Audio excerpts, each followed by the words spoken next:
Sir வணக்கம். என்னுடைய name K Selvaraj. என்னுடைய கொஸ்டின் என்னன்னா, முன் ஜென்ம கர்மா குறித்து இஸ்லாமிய நிலைப்பாடு என்னவாக இருக்கும்? இதான் என்னுடைய கேள்வி சார். ஏன்னா நீங்க நல்லவருக்கு சொர்க்கம், கெட்டவருக்கு நரகம் என்றெல்லாம் சொன்னீங்க. அதாவது முன் ஜென்ம நிலைப்பாடு கொடுத்து இஸ்லாமியத்தின் நிலைப்பாடு என்னவா இருக்கும் கர்மாவை குறித்து? தேங்க்யூ. அன்பார்ந்த சகோதரர்களே, சகோதரர் முன்ஜென்மம் குறித்து இஸ்லாம் என்ன சொல்லுகின்றது ஒரு கேள்வியை கேட்டிருக்காங்க.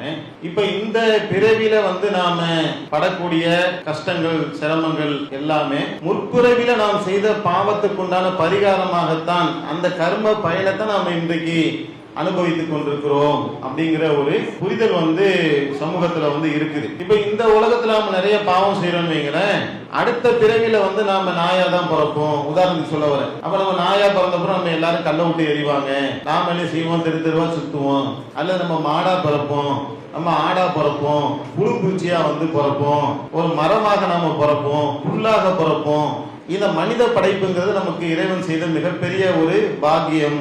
அப்ப இந்த பிறவில நாம் என்ன செய்யணும்னா, முற்பிறவில செய்த, இதுக்கப்புறம் ஒரு பிறவி இருக்குன்னு சொன்னா, இதுக்கு முன்னாடி ஒரு பிறவி இருந்திருக்கோம்ல, அந்த முற்பிறவில நாம் செய்த பாவங்களை, கர்மாக்களை தான் நாம் என்ன செய்யறோம், இந்த பிறவில நாம் அனுபவிக்கிறோம் அப்படிங்கிற ஒரு தத்துவம் இருக்கு. ஒரு குறிப்பிட்ட மதத்துல இத சொல்றாங்க.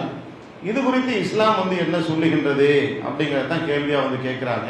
இஸ்லாம் என்ன சொல்லுதுனாக்கா, ரெண்டே ரெண்டு பிறப்பு தான்.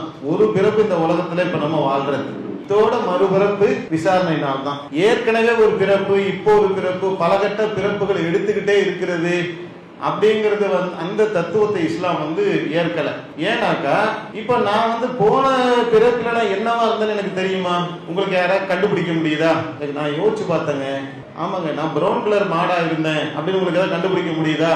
நான் ஆடா இருந்தேங்க, அப்ப கூட நான் அறுத்து சாப்பிட்டாங்க, எனக்கு ஞாபகம் இருக்கு. அப்படி ஏதாவது மைண்ட்ல ஓடுதா?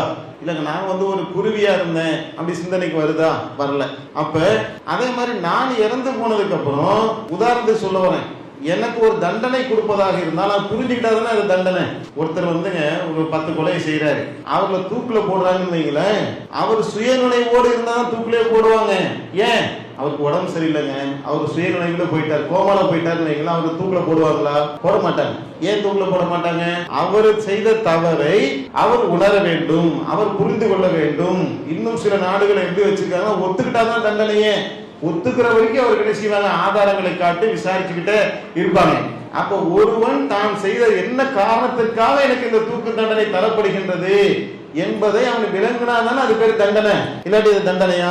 கிடையாது. இப்ப எனக்கு இந்த உலகத்துல நான் பல பாவங்களை செய்து விட்டு அப்புறம் நான் என்ன ஆகிறேன், ஒரு புழுவா நான் பிறக்கிறேன். இப்ப